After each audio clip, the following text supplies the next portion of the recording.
Who's going down? Is it me? Thank you, councillors. Right. On behalf of the Glenelg Shire Council, I respectfully acknowledge the traditional lands and waters of the Gunditjmara people and their respective cultural heritages. I acknowledge the elders past and present here at today's gathering and through them to all Aboriginal people. Aboriginal and Torres Strait Islander people provide an important contribution to Australia's cultural heritage and identity. We respectfully acknowledge the Aboriginal and Torres Strait community living throughout Glenelg and the contribution that they make to the Shire's prosperity and well-being. Welcome, everyone. To those in the gallery today, by attending the public meeting of the Council, you are consenting to your image, voice and comments being recorded and published at council meetings, may be live streamed, and the Chief Executive Officer will enable a copy of the recording to the public. Receipt of apologies. We have Councillor John Pepper as an apology this evening. And I'll move on to the confirmation of the minutes of the last council meeting in June. Somebody prepared to move those, please. Councillor McDonald. Thanks, Madam Mayor. I'll move the motion that the minutes of the council meeting held on the 23rd of June 2026 as circulated be confirmed. Thank you. Seconder? Councillor Angelino. Thank you. Any comments, Councillor McDonald? No, thank you, Madam Mayor. The motion has been moved by Councillor McDonald and seconded by Councillor Angelino. Those in favour? That is carried. Thank you. We'll move on to 5.2, which is the record of councillor briefings. Councillor McDonald. Thanks, Madam Mayor. I'll move the motion that council receives the record of the councillor briefing held on the 23rd of June 2026, the 7th of July 2026, the 14th of July 2026 and the 21st of July 2026. Thank you, Councillor McDonald. A seconder, please. Councillor Jowett. Any comments, Councillor McDonald? No, thanks, Madam Mayor. Thank you, councillors. The motion has been put by Councillor McDonald and seconded by Councillor Jowett. Those in favour? That is carried. Councillors, are there any declarations of conflicts of interest on tonight's agenda, please? There are none. They're recorded as nil. Councillors, activity reports, number 7. Deputy Mayor, would you like to start with your activity report for June, please? Thank you, Madam Mayor. As usual, it's a busy month. The month that was leading up to the monthly council meeting where we voted on the budget. Although other people may bring this up, it was a rare and exciting time on the 1st of the month when we had a countback to elect our new councillor. That's sitting to my left.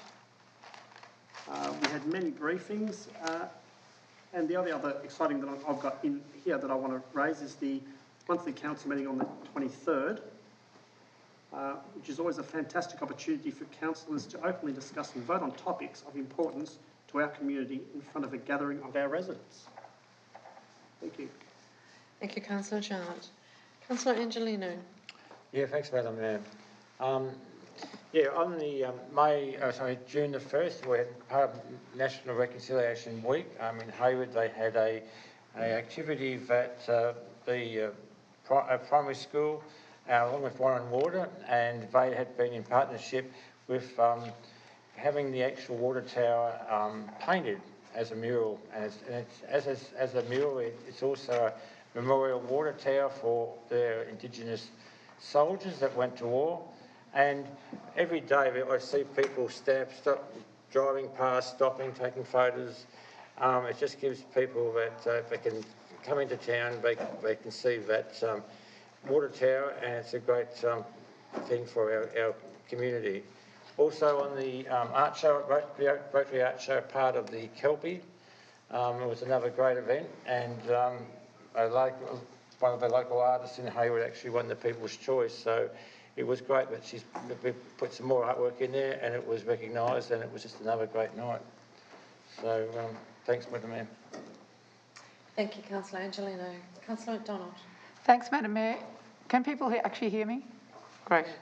I just want to focus on one event, thanks, Madam Mayor, the National Reconciliation Week sunrise ceremony that happened in Portland, which normally would happen down on the foreshore at our beautiful new dance ground, but due to the weather conditions, it was relocated to the Civic Hall, which turned out beautifully, thanks to Shannon, our lighting tech, who made it look like the sun was coming up. So it was a fabulous event, a beautiful welcome by Auntie Hillary.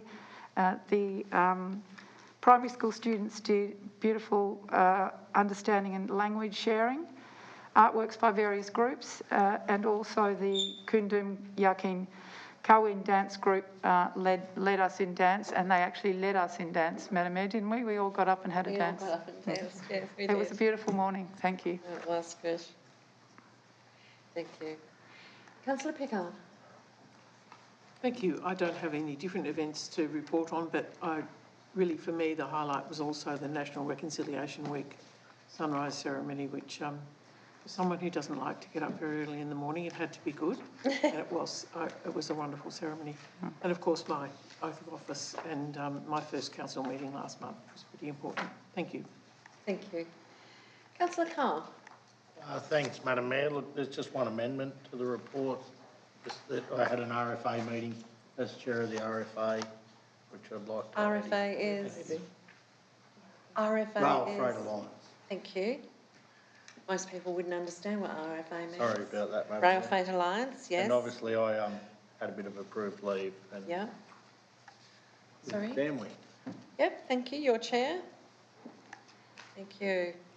All right, thank you, councillors. Look, obviously, June is always a really busy month for us with all the changeover of all the service clubs, etc. And, of course, Reconciliation Week. And, look, it was a fantastic ceremony that we had. And thank you personally to Shannon that is so nimble and can turn on a dime in a moment when the weather just turned so appalling that morning. It was never going to be on the foreshore, and in a moment he just transformed the Civic Hall here in Portland. And of course we welcomed our new councillor, Councillor Pickard, took the oath early in the month, so a really exciting month for us. And look, there were so many different things, whether it was Shirley Menz, you know, becoming district councillor, and of course Councillor Pepper's away, so I must acknowledge the fact that he and I attended the 100th year celebration at the Digby Hall. And what an amazing night that was. The effort that they put into that, going back through the history, and it was a question and a quiz night, and it was really, really interesting. They did a lot. I just picked up here, Councillor Carr, we went out to the Casterton Sporting Motorbike Club Victorian Off-Road Championships, which was just amazing. They had nearly 500 competitors out there, and in the middle of nowhere there's 2,000 or 3,000 people in motorbikes, and it's just amazing how they can just dedicate this food, everything there. Councillors, I did have an interesting interaction with a student from Bayview College who spent a week with us doing work experience, and she actually got an afternoon to spend with me, and it was leading into our budget meeting that particular night. So she wants to be a diplomat. So it was, and she was just quite an amazing young student, wasn't she? CEO and myself worked with her, but thank you to all of our staff that gave this student the week of experience. She really thoroughly enjoyed it. Councillors, we could all go on about the things that we did, but I just want to thank you for your commitment to the community throughout June. It was a really busy month for all of us, but thank you very much. There is a recommendation there on page 10. Is somebody prepared to move, please? Councillor Jowett. Thank you, Madam Mayor. I'd like to move the motion that Council notes the councillor activity reports for the 1st of June 2026 to the 30th of June 2026. Thank you. A seconder, please. Councillor Angelino. Any further comments, Councillor Jowett? I'll put the motion. It's been moved by Councillor Jowett and seconded by Councillor Angelino. Those in favour? That is carried. There are no notices of motion, councillors. We'll move on to management reports. Number 9.1 is the leave of absence register, please. There is a motion there. Councillor Carr. Yeah, thanks, Madam Mayor. I'm happy to move the recommendation that council approves the councillor and CEO leave of absence register presented as a confidential circulation under section 35(1)(e)(4)(6) of the Local Government Act 2020. Well done. Thank you. A seconder, please. Councillor Jowett. Procedural, Councillor Carr. Procedural, Madam Mayor. Procedural. It's been moved by Councillor Carr, second by Councillor Jowett. Those in favour? That is carried. We'll move on. Councillor's quarterly expenditure report, please. Oh, Councillor Carr. yeah, I'm happy to move the recommendation, Madam Mayor. The council receives the councillor's quarterly expenditure report for the period 1st of April 26 to the 30th of June 2026. Thank you. Seconder, please. Councillor Angelino. Nothing further to add, Councillor Carr? Madam Mayor, I think it's worth noting that this comes out quarterly, and it's about transparency with the community about what us as councillors get paid as an allowance and get reimbursed from an expense perspective in order to do this role. Yeah. Good point. Thanks, Councillor Carr. Anything else, Councillor Angelino? No, Madam Mayor, no. I'll just reiterate the comments from Councillor Carr about all the expenditures are there and for everybody to see. So, thanks. Thank you. The motion has been put by Councillor Carr and second by Councillor Angelino. Those in favour? That is carried. Thank you. We'll move on to 9.3. Mr Jackson. Thank you, Madam Mayor. Summer Season Tourism Report. This report provides an update on Glenelg Shire's 2025-2026 summer tourism season, which delivered strong results and demonstrated economic benefit. The period saw significant growth with increases in both domestic and international visitation and overall visitor spend. The average length of stay reduced slightly, however it remains higher than comparable regions, whilst accommodation occupancy increased. Growth was driven largely by regional Victorian and emerging interstate markets, supported by favourable weather, targeted marketing and broader travel trends, highlighting strong demand for Glenelg as a cost-effective and appealing destination. Overall, the data confirms Glenelg's growing appeal and provides a strong evidence base to support a more sustainable, high-value visitor economy into the future and is presented to Council this evening for consideration. Thank you, Mr Jackson. Any questions, councillors? Councillor Pickard. Thank you, Madam Mayor. So these statistics are really good to hear for the summer tourism. And I understand this information was obtained using in a trial period, using a new data collection agency. So I'm wondering if there's an intention to continue this into the next 12 months and whether it can potentially give us more information about where we need to spend our tourist advertising dollar. Thanks, Councillor Pickard. Mr Jackson. Thanks, Councillor. Good question. Yes, we've utilised two separate applications this year round, one being Localis and the other one SpendMap. Both do different aspects, one location-based and the other one economic benefit-based. The Localis one was for a trial period of 6 months, so that incorporated the summer season. We've just signed on to another 12 months with each of those, so we'll certainly have that opportunity moving forward, utilising and comparing the same data sets. The actual data itself gives us an opportunity, which we've seen throughout this report, gives us a real opportunity to dive down into not only just the emerging data, but also previous historical data to really ascertain the actual impacts within Glenelg Shire, such as visitation and accommodation and spend. We've also reached out to some of our stakeholders, our tourism partners to a degree, and looking towards opportunities to ensure that we capture those visitors that come to the Shire and camp, not necessarily captured in this data as far as accommodation. So, moving forward, there's certainly opportunities to provide further data and captures of that data to councillors, and that'll be done through both seasonal reviews and other tourism strategy actions. Thank you, Mr Jackson. Thank you, Councillor Pickard. Any further questions, councillors? There is a recommendation there on page 18. Somebody would like to move that, please? Councillor McDonald. Thanks, Madam Mayor. I'll move the motion that Council receives the 2025-2026 summer season tourism report.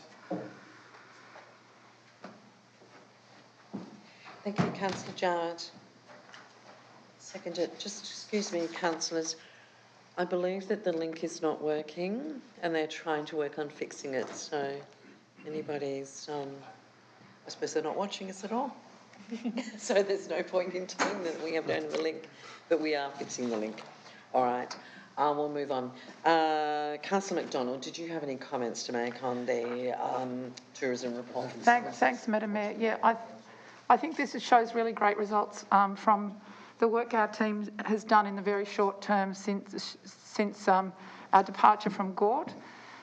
It's confirmed by the Observer article where a lot of accommodation providers were interviewed and said they'd had the best season in a long time.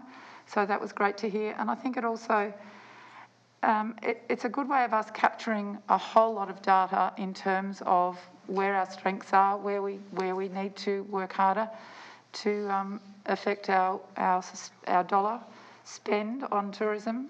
We all know that we've got an incredibly unique destination down here. We're also that distance from Melbourne and Adelaide that tends to allow us to have slightly lower accommodation rates for families, and especially at a time like this when people are struggling to actually afford to get away and have a holiday. So any data that we can have to help us move forward, I'd like to congratulate Mr Jackson and his team because they've done an incredible job since, as I said, since our departure from Gort to pick up and move forward on our own and look at ourselves as a very, very special, unique location away from the Great South West Walk, from the Great Ocean Road, I beg your pardon. Thank you. Thanks, Councillor McDonald. Councillor Jarrett. Thank you, Madam Mayor. As has been mentioned, this report gives us a baseline so we can see where tourism goes for our Shire in the future. Already, these numbers show considerable growth. Our decision to leave Great Ocean Road Regional Tourism Body is already having a positive impact on our tourism numbers, even without our tourism strategy being fully implemented over this past summer period. I personally expect these numbers over the next summer season to be even better than they were this season. Thank you. Thank you, Councillor Jarrett. Are there any other comments, councillors? It's certainly impressive and certainly, 17% increase from last year is extremely good and it's favourable. So congratulations to all involved. Councillors, the motion has been put by Councillor McDonald and second by Councillor Jarrett. Those in favour? That is carried. We'll move on to 9.4, which is the Future Portland plan. Mr Jackson. Thank you, Madam Mayor. Future Portland Plan. This report presents the Future Portland project, which responds to Council's 2024 notice of motion to better understand the cumulative impact of major investment projects across the Portland region. The project has been delivered in partnership with Regional Development Victoria and One Water, with SGS Economics and Planning engaged to develop both the analytical tool and supporting report. The project delivers two key outcomes, which together provide a live evidence-based view of how major projects may impact population, housing, jobs, infrastructure and early years services over time. The current state report provides a snapshot of Glenelg Shire's readiness to accommodate major development, identifying key opportunities, constraints and gaps across areas such as workforce availability, housing supply, infrastructure capacity and early years services. Complementing this, the interactive dashboard and tool enables real-time visualisation of cumulative impacts across the project pipeline.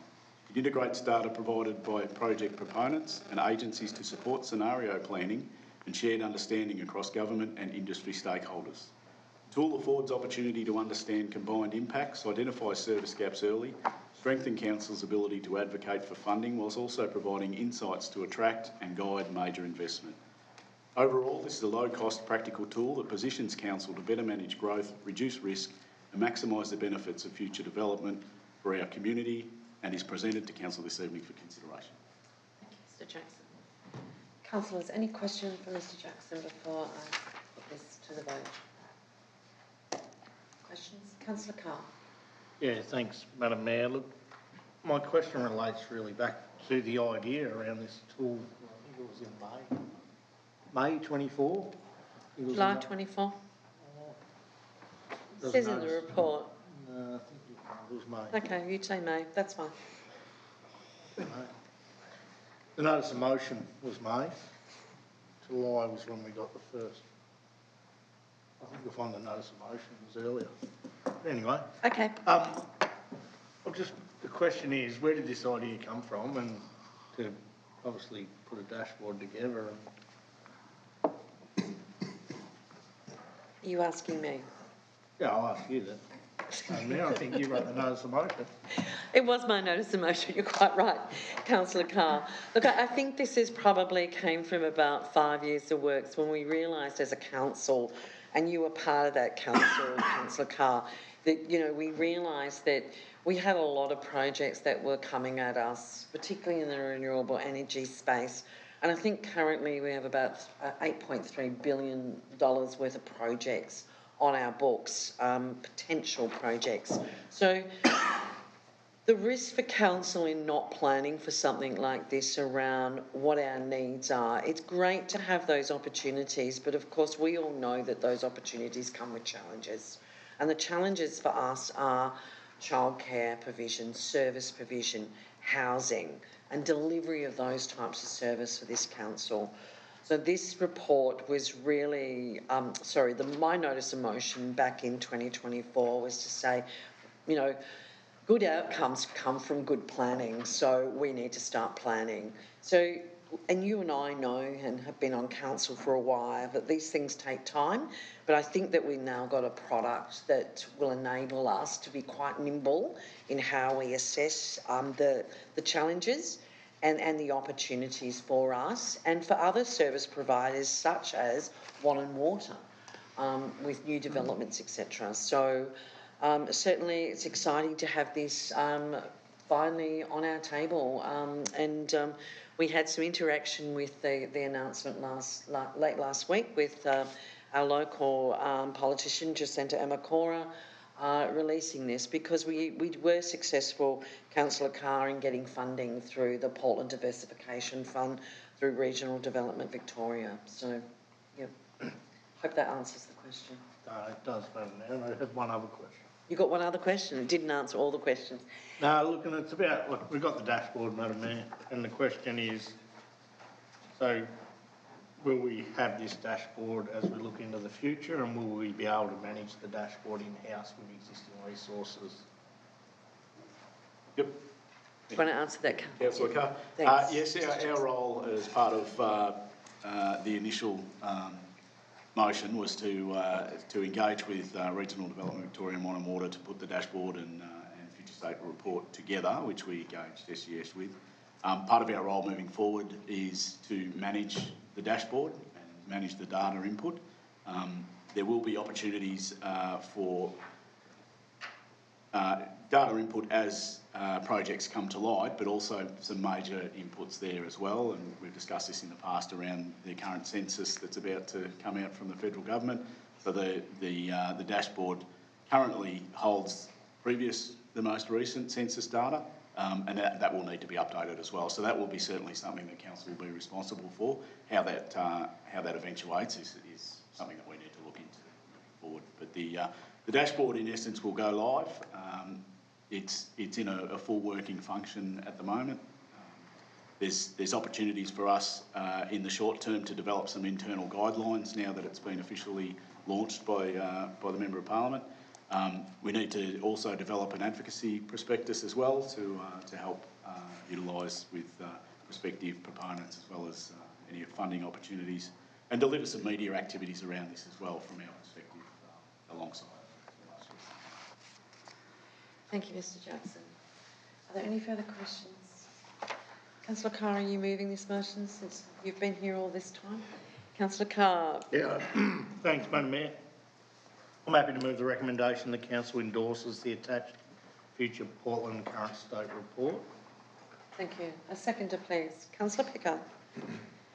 Councillor Carr, did you want to make any further comment? Yes, Madam Mayor. Look, firstly, I think it's fantastic. The future for Portland is extremely positive.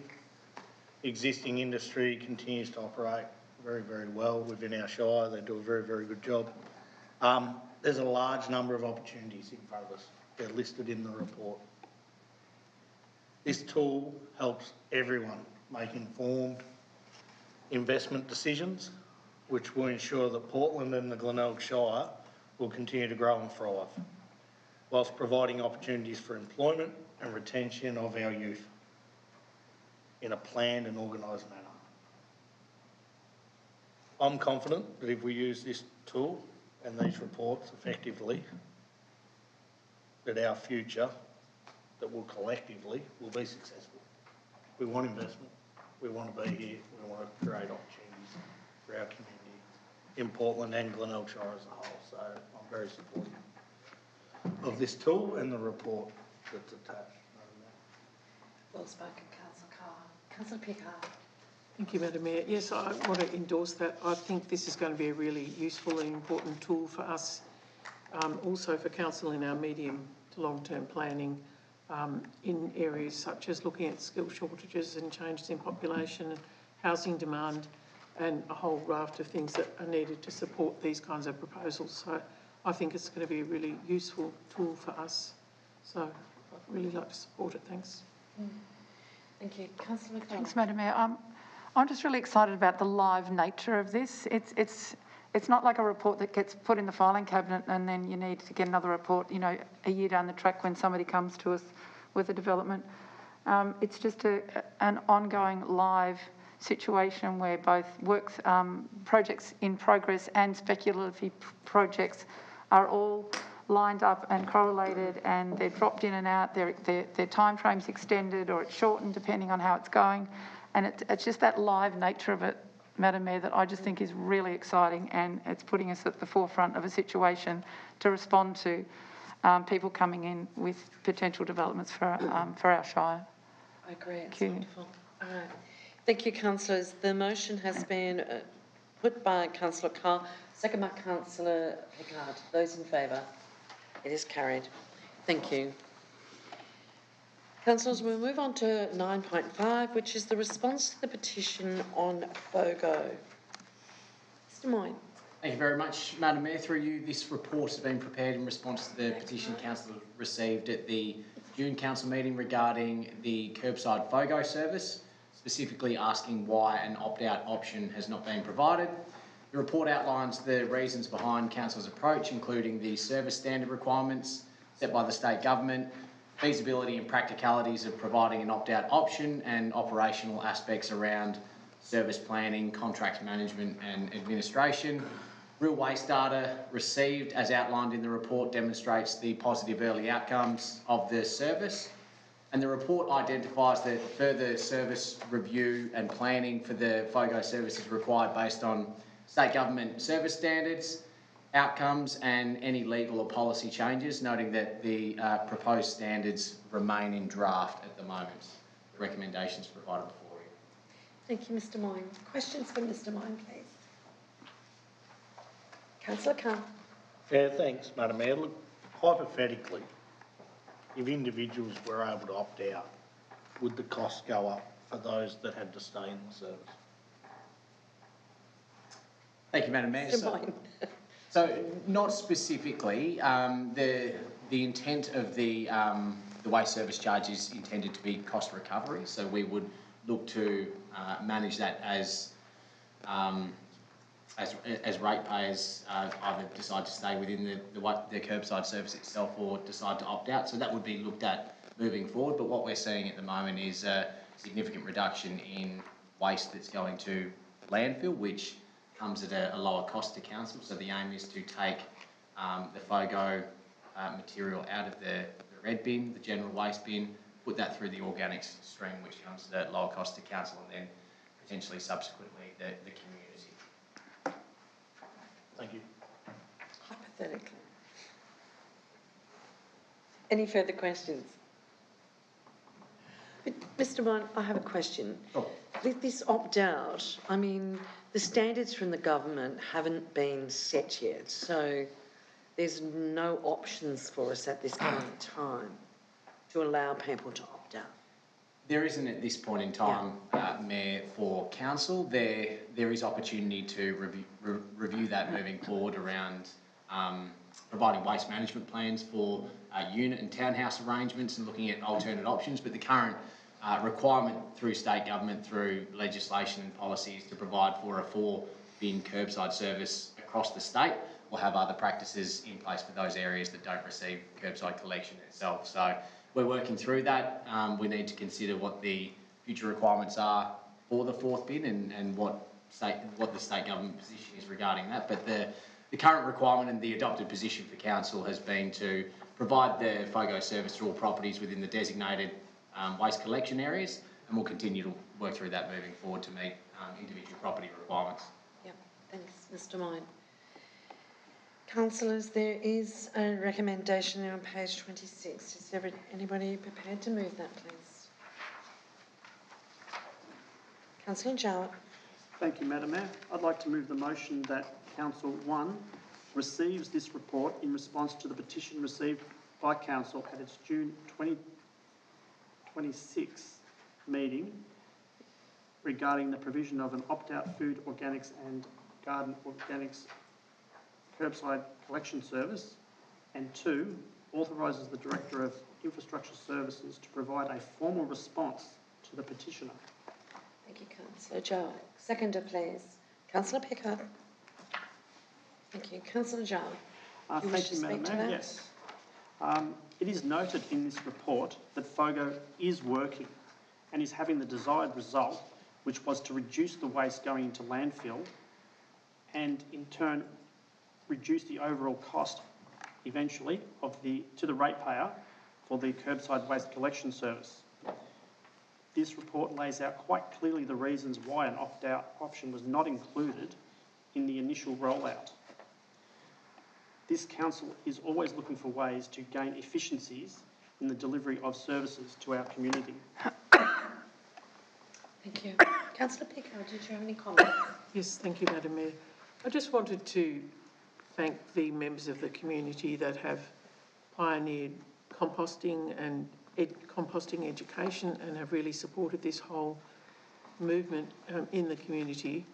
And I really appreciate why people are concerned that they're already doing this and then there's the FOGO collection.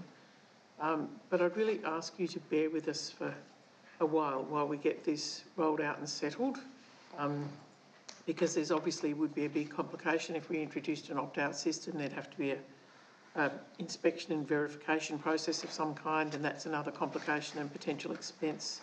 So I'm supporting this process as we're rolling it out, but I just ask you to bear with us that we haven't forgotten that that's an option that we can pursue in the future, and we appreciate that you've been doing it already in the community. Thank you. Thanks, Councillor Pickard. Councillors, the motion was moved by Councillor Jowett and seconded by Councillor Pickard. Those in favour? That is carried. We'll move on to 9.6, which is the Portland Gymnastics upgrade. Mr. Moyne. Thank you very much, Madam Mayor, and again through you, this report seeks council approval for a contract variation and additional project budget allocation to allow the Portland Gymnastics project upgrade to proceed. Council has previously secured $1.25 million of state government funding for this project, with the original construction contract awarded by Council in August 2024. During the design process, additional fire safety requirements required by Fire Rescue Victoria have increased project costs. This was outside of the original design concept and significantly increased the project costs overall. Council officers have spent extensive time working with Sport and Recreation Victoria along with the Portland Gymnastics Club to redesign the project and agree on a revised scope that meets project outcomes and requirements that are also deliverable. That includes additional design changes involving ventilation to improve the use and comfort of the building along with its overall function. Fire services, ventilation and other consequential design changes are now incorporated into the proposed variation before Council tonight. Council approval will enable the funding agreement to be finalised with Sport and Recreation Victoria to deliver the project for a modern gymnastics facility. The recommendation, as mentioned, seeks approval for the contract variation and also the budget allocation. And the recommendation protects the funding to enable the project to be delivered. The recommendation is provided before you, Mayor. Thank you very much, Mr Moyle. Any questions, please, councillors? Councillor Carr. Yeah, thanks, Madam Mayor. Look, this is pretty exciting. And I just want to ask some questions about the new building area. Will it be high enough for the gymnastics participants to do their bar work so that they don't hit the roof? Madam Mayor. Through Mr you, Moyle. Madam Mayor, yes, I understand the height of the new building will be high enough for gymnastics activity as required by the club itself, and that design's been worked through with the club, Gymnastics Victoria and Sport and Recreation Victoria as well to enable that activity to occur. Anything else? Not at this stage, no. Councillor Pickard. I just thought it might be helpful if we could explain about the fire services issue that was one of the reasons that became more expensive. Thanks. Thank you. Can you Certainly, expand on that a little? Madam Mayor, so there are building regulation and construction code requirements that require certain types of buildings to be provided with fire services where they're being upgraded or extended. In this case, an initial allocation was included within the project budget and the contract amount for fire services, but through detailed design planning and based on building regulation requirements, the standard for fire servicing was much higher than was originally anticipated when council received the funding. That also required a fire engineer's assessment to ensure that the fire engineering standards were met as well. So the project budget and the funding was exceeded on that basis due to the increased costs, which went up quite substantially. Thank you. Thank you, Councillor Pickard. Mr Moyne, just let's reflect on when we received the funding, there was no project scope done prior to the funding being announced, was there? No, that's correct, Madam Mayor. Through you, the commitment for the funding came through the 2022 state government election, but it wasn't a project that had been through a normal project management and planning process. So some of these issues around design, costs and the particular scope of the project weren't identified at that point in time, which obviously presents risk for a project like this, and we're bearing the price of that now. And Mr Moyne, there was no consideration from the Victorian Government to extend that funding to cover any of those unforeseen items? Not at this point, Mayor. Council has a really strong relationship with the government and Sport and Recreation Victoria, along with the club, and we've worked through those options, but the government haven't been forthcoming with any additional funding. So if the project does exceed the funded amount, council will need to cover those costs. However, we're optimistic that working with the club and other stakeholders, we can drive down some of the costs and manage the overall financial impact of the project itself. Thank you, Mr Moyne. Councillor Carr. I'm happy to move. Okay. I've got another question. Oh, did you have a question? Yes, I have a Councillor question. Jowett. Thank you, Madam Mayor. Considering we just passed the budget last month, and we're being asked to vote on It's only relevant for a day, Councillor Jowett. a variation here, was the funding amount that we're voting on here included in last month's budget? Are you able to? I can answer that, Madam Mayor. You can answer that, yes. thank So you. the varied amount on top of the project funding hasn't been included in the budget itself. So if the project goes over the original funded amount, that would result in a budget variation. And as mentioned before, the budget is a forecast of council's expenditure for the year. But if we do exceed the project budget, that would ultimately come from council's cash position at end of financial year itself. So that will be worked through financial reporting. Thank you. One more. Yep, continue. Can you allay any concerns that us funding this project is not going to be taking funds away from another project? Certainly, again, through you, Madam Mayor, we're confident that we can still remain committed to our capital delivery program for new projects identified. That's an exciting part of the budget this year, but also the renewal program that we have across infrastructure, building and a whole range of other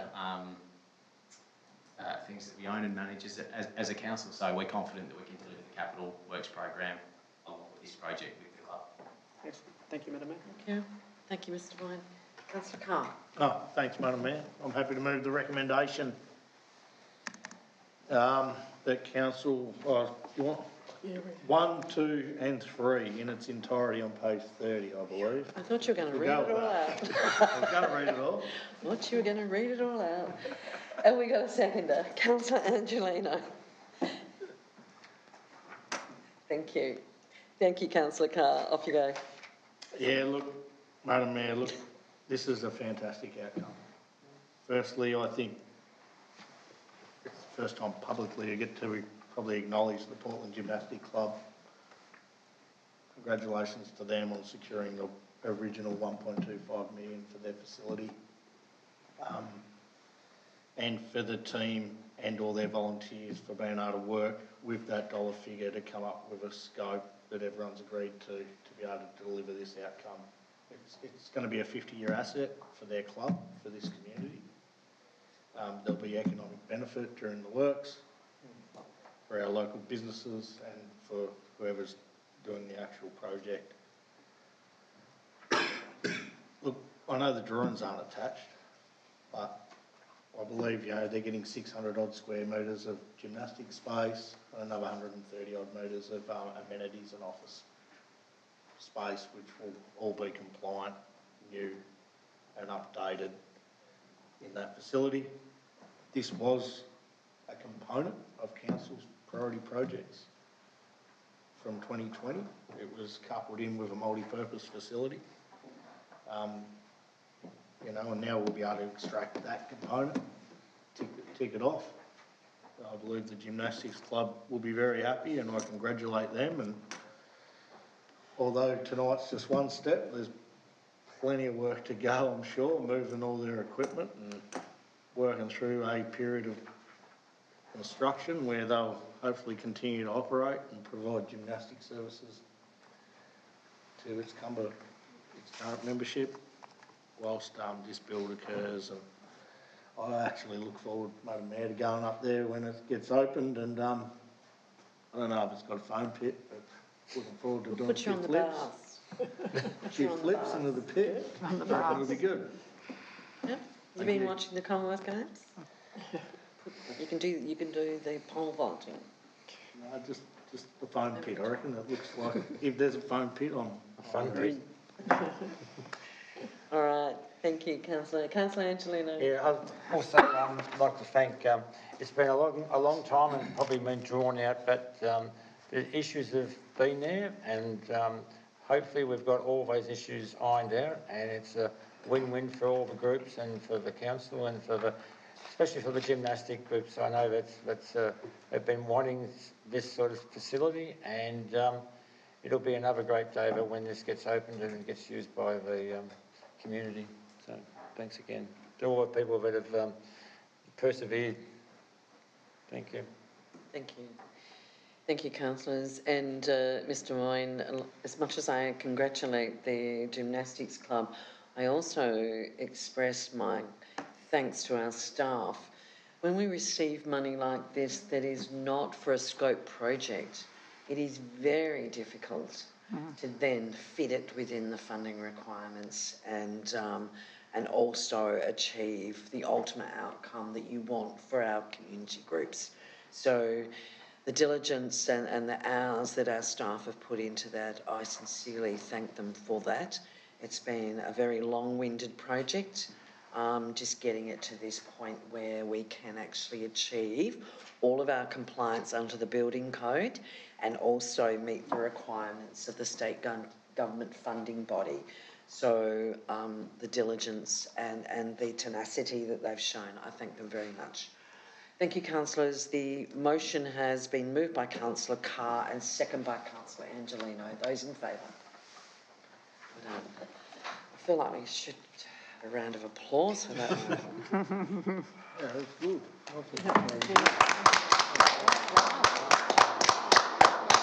It has been a very long process for those councillors that are new to this table. It's been exhausting. So thank you, Madam CEO and your staff. Councillors, we'll move on to 9.7, which is the Building Surveyor Services Procurement Exemption. Mr Holt. Thank you, Madam Mayor. This report is primarily around the climate that Council finds itself in regard to municipal building surveyors and building surveyors in general. Glenelg Shire is not immune to the same pressures. We have tried unsuccessfully to recruit an MBS, a municipal building surveyor, twice over the last year. We have been engaging in contract support to assist in providing a service. The cost of the contract is now exceeding the threshold for public tender. There is limited options available in the public.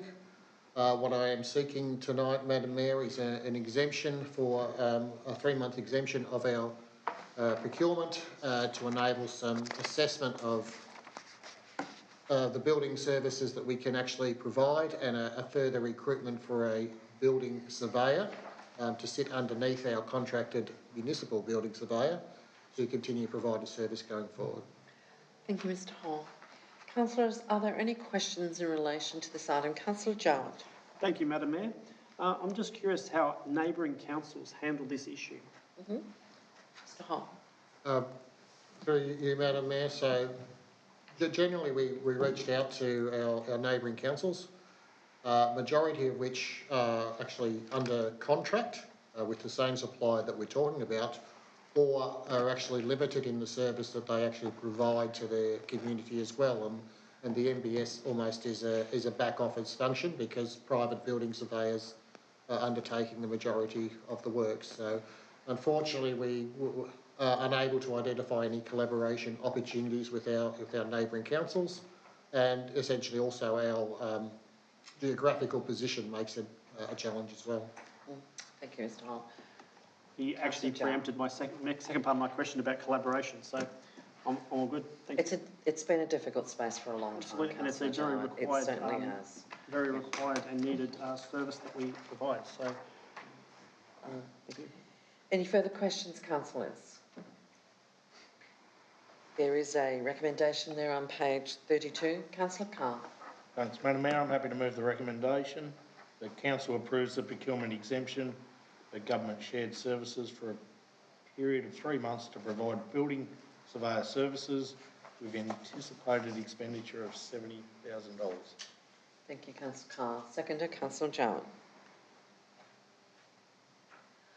Thank you. Anything you wish to say, Councillor? Yeah, look, Madam Mayor, I think obviously it's a statutory requirement Yes. that we provide this service. I think the last thing we can afford to do is to slow down approvals and stunt the growth of Glenelg. Obviously we don't want to pay too much for that service. We do need to test the market, and hopefully this period gives us the opportunity to do that, and then we can put something more permanent in place. Let's hope. Councillor Jowett, did you have any comment? I think Councillor Carr captured it quite well. Yeah. Thank you. Councillors, will be an ongoing, it has been an issue with this council, for all councils, these statutory obligations to fill these positions, and these roles are as scarce as hen's teeth across the state, and every council is grappling with this, and we just need to resolve it in some way, but let's see whether we can do that. Thank you, Councillor McDonald. Thanks, Madam Mayor. I'd just like to sort of suggest that it's also exacerbated by the fact that building regulations between states are not the same. So we're restricted to people that are registered within this state, and there's just a chronic shortage, and I don't know what we do about that. I even heard that somebody the other day has been trying to get his registration through and just can't get it through with the Victorian authority. So, you know, and you can't transfer them from South Australia to Victoria. So it's an issue. You know, it's one of the four statutory roles that we have, Mr. Hall. 4? So the MBS is the statutory function. The building surveyor is not necessarily. Yeah. Sorry, I meant 4 statutory roles, as in what? The health inspector, the Emergency services. building, Fire. child maternal health. Not that I'm What are the aware of. for? But, you know, whilst these remain privatised, as soon as they privatise them, we've had an issue. Because they'll set their fee way up here, just to do nothing. Anyway, let's move on. The motion has been put by Councillor Carr and second by Councillor Jowett. Those in favour? That is carried. Thank you, Mr Hall, for the work in that area. Right, councillors, we'll move on to 9.8, which is the lease agreement between the Glenelg Shire Council for some land at the airport in Portland. Mr Hall. Thank you, Madam Mayor. As mentioned, it's some land at the airport. It's a land lease. There is a privately owned hangar on the lease. Sure. There has been a rental figure from an external valuation provided, and as it's a new lease, it requires council resolution. Thank you. Councillors, any queries on this, or is it fairly straightforward?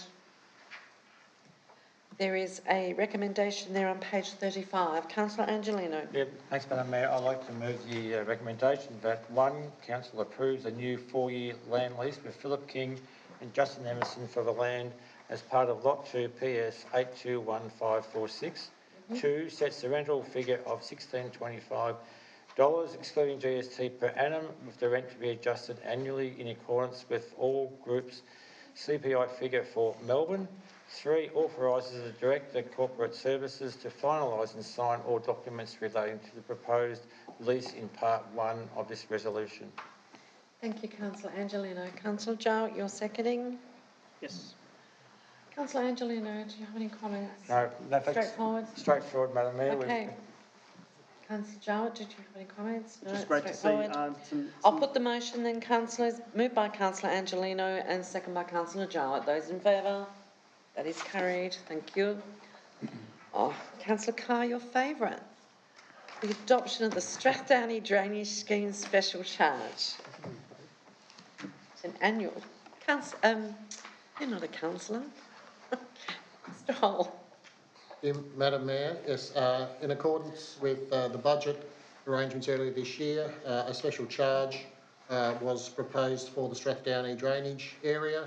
As part of that, a requirement under the Local Government Act of 1989 is triggered to undertake a community consultation process. At the end of the period where we contacted all the property owners within the drainage area scheme, we received 2 formal responses. One was in support of the scheme. The other one was opposed to the scheme regarding a dispute about whether they benefit from the drainage scheme or not.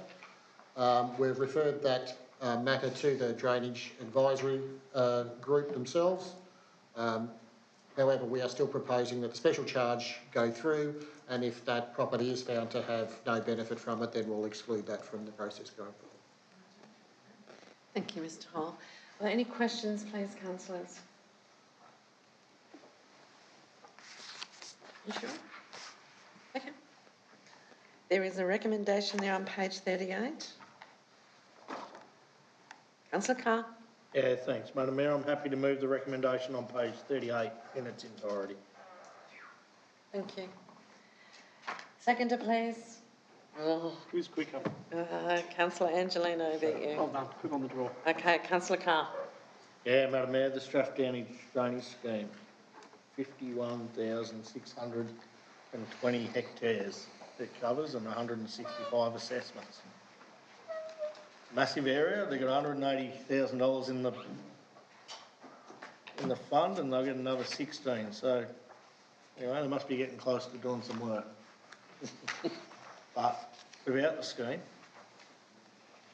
a lot of the land, I believe, was constantly flooded and not able to be used as effectively as what it can be used now that the drainage system is in place and being maintained on an as-needed basis using the funds that everyone contributes to. So I think it's a good outcome. I believe that one project could cost quite a bit of money. Yeah.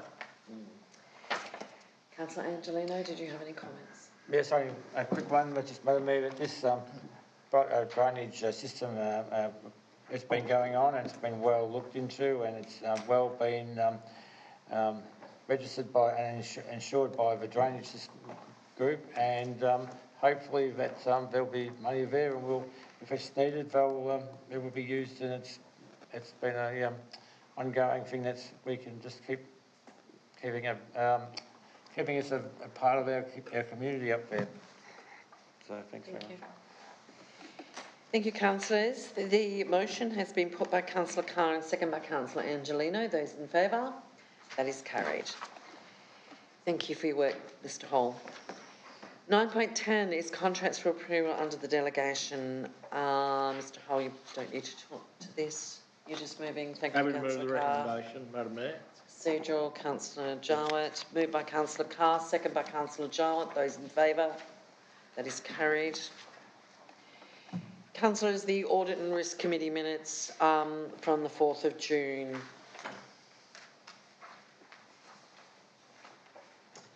a recommendation there. Councillor Angelino. Yeah, thanks, Madam Mayor. That the recommendation that Council receive the minutes of the Audit and Risk Committee held on the 4th of June, and 2, adopts the Audit and Risk Committee annual work plan, year ending 30th of June 2027. Thank you. Seconder, please. Councillor Jowett. Thank you, Councillor Angelino. Any comments? No, Madam Mayor, this committee is another way that the council has been looked in. There's a lot of other independent people that come and look through all our situations, and it's just another way where we can reduce our any risk that could come from any situation financially or in our way we do our business. Councillor Angelino, you've just come onto this committee. Yes. Are you surprised in any way about the amount of topics we cover in one meeting? Yes, it's astounding, and there's even ones that we think of ones that may come in the future. So That's right, so it's not just the things that happened before; it's things that might come and we need to discuss and work out in the future. And the independent members are invaluable. Yes. Yeah, it is. It's quite amazing.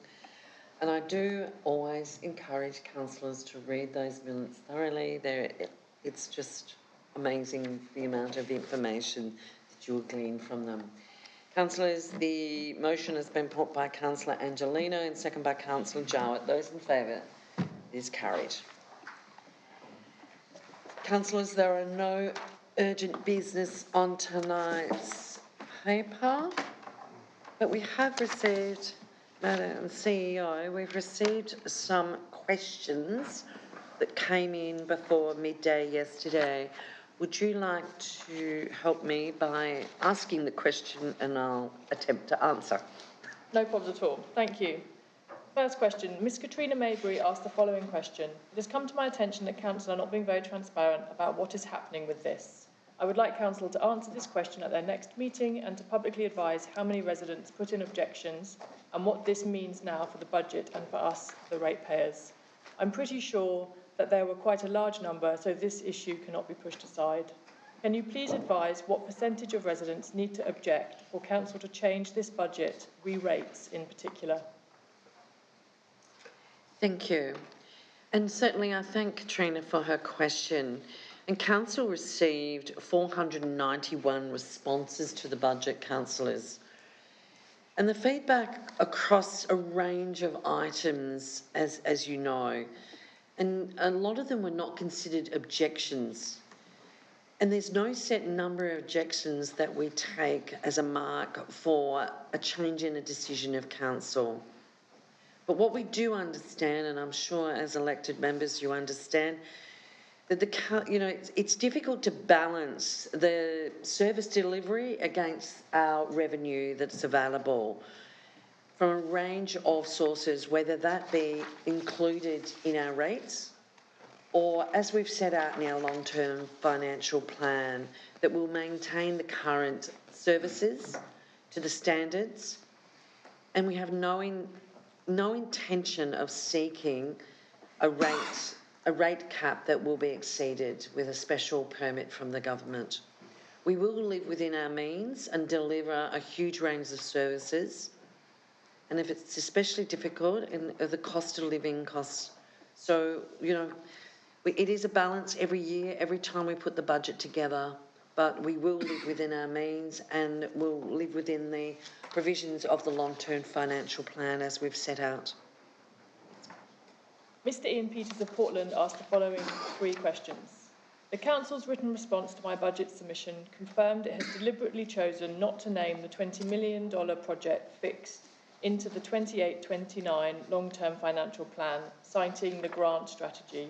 Given this project has already shaped a decade of financial planning, what specific milestone, a signed grant agreement, a completed scoping study, or a defined financial year will trigger public disclosure of its identity and location before any commitment for funding is finalised? Thanks, CEO. I certainly thank Ian for his questions. The long-term financial plan was crafted to allow for the possibility of a major project to be funded in future years. This very early planning showed what the impact of such an action would have on our financial sustainability and demonstrates the commitment that this councillor group has made to continue to seek external funding to improve the facilities available to our community. In June, Council adopted an advocacy document that highlighted some of the key larger projects. Should a funding opportunity arise to support a key larger project, then the next steps would be undertaken, which would include appropriate consultation and engagement with the community. Council's response to question 15 of my submission cited confusion over state versus local roads as a factor in the 34 out of 100 satisfaction score, but its response to question 17 dismissed the same metric as too unreliable to base a target on. Which is it, reliable enough to explain or too unreliable to be measured? If a specific target such as 45 out of 100 by 2028 won't be set, what measure will Council use to demonstrate improvement? Oh, the roads question, Ms CEO. It goes on. Look, thank you, Ian, for your question. Look, there is indeed often confusion about who's responsible for any given road, as we know, councillors. And a few years ago, Council sought to clarify which roads were being referenced when people were asked about these satisfaction surveys. And the data continually shows us that respondents identified state roads, and it's hard to use this as a single metric as an indicator of the satisfaction with council roads when you're asked, are you satisfied with the roads, council roads? I don't think there is much disagreement that the state roads in Glenelg are in a dreadful condition. Many are extremely dangerous, and that is why we are campaigning for more funding to maintain, upgrade and renew our key freight roads in Glenelg. We are doing this through advocacy, through Rural Councils Victoria, through Timber Towns Victoria, and through the South West Alliance of Councils, which is the 5 councils across the South West. For council roads, we use information such as independent road condition data and established road service levels as a measure of the funding needs, our priorities and the road condition. Council is well aware that road funding that we receive is short and what is required to renew all of council roads to the desired level, but we will make the available funds go as far as possible. Thank you. The Council's written response confirmed no formal minimum working capital ratio has been adopted by resolution, despite the ratio falling to 51% in the financial year 23-24, a level Vargo classifies as high risk. Will Council commit to formally adopting a minimum working capital ratio floor, and if so, by what date and through what resolution process? Thank you, CEO. Thank you, Ian, for your question. And Council certainly does set a working capital ratio in its budget. If you could refer to note 13 in the 2026-27 budget document, and does not see the need to adopt a rigid minimum figure. In addition to this, Council has addressed the working capital ratio through its 10-year financial plan, which outlines a steady increase in its cash position, changing the ratio result over a period from high risk to medium risk. The actual working capital ratio, measured at the 30th of June each year, is influenced by the timing of major operational grants. At the end of the 23-24 financial year in June 24, the Victorian Local Government Grants Commission determined not to make an early payment of operational grants funding for the 24-25 as it had done in prior years and is doing it again. Their decision substantially impacts the operation grant income for Glenelg and all Victorian councils. As a result of this decision, Council's working capital ratio was materially impacted, as you point out.